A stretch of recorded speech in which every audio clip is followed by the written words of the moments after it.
નમસ્કાર, હું પ્રણવ પંડે આજના આ નવા વિડીયોમાં આપ સૌ ખેડૂત મિત્રોનું હાર્દિક સ્વાગત કરું છું. મિત્રો, આજે આપણે જે વિષય પર ચર્ચા કરવા જઈ રહ્યા છીએ તે પીએમ કિસાન યોજના. શું આપ પણ આ યોજનામાં લાભ મેળવી રહ્યા છો? તો આપ પીએમ કિસાનની વેબસાઇટ પર બેનિફિશિયરી સ્ટેટસમાં જોઈને આપનું સ્ટેટસ ચકાસી શકો છો.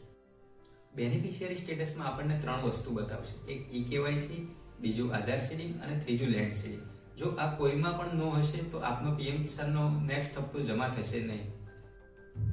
તો ચાલો મિત્રો, આપણે આ 3 બાબતોમાંની પહેલી બાબત ઈ-કેવાયસી વિશે જાણીશું. ઈ-કેવાયસી કરાવવા માટે તમે તમારા ગામના ગ્રામ સેવકનો સંપર્ક કરી શકો છો, અથવા તમે જાતે પણ પીએમ કિસાનની વેબસાઇટ અથવા તો પીએમ કિસાનની એપ્લિકેશન પર જઈ ફેસ દ્વારા અથવા તો ઓટીપી દ્વારા તમે કરાવી શકો છો. બીજી બાબત આધાર સીડિંગ.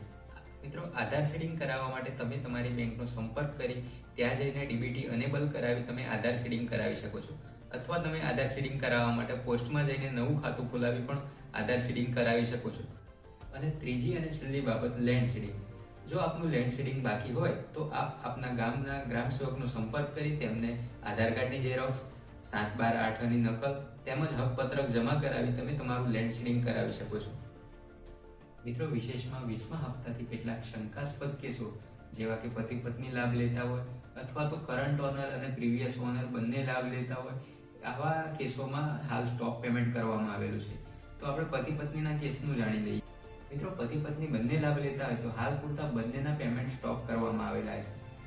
તેમજ કરંટ ઓનર અને પ્રીવિયસ ઓનરના કિસ્સામાં આપે આપના તાલુકા પંચાયત કચેરીનો સંપર્ક કરીને પ્રીવિયસ ઓનર કે જેમનું ડેથ થઈ ગયું હોય ત્યારબાદ જમીન નામે થઈ હોય એવા ડેથ થઈ ગયેલા વ્યક્તિનું તાલુકા પંચાયત કચેરીનો સંપર્ક કરી ત્યાં આધાર કાર્ડની ઝેરોક્સ અને મરણના દાખલાની ઝેરોક્સ આપી તેમનું પીએમ કિસાન યોજનામાંથી નામ કમી કરાવવાનું રહેશે.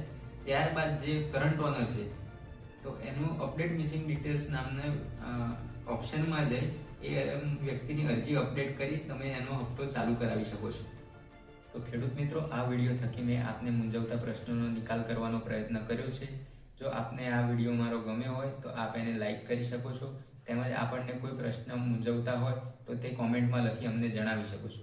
આપનો ખૂબ ખૂબ આભાર.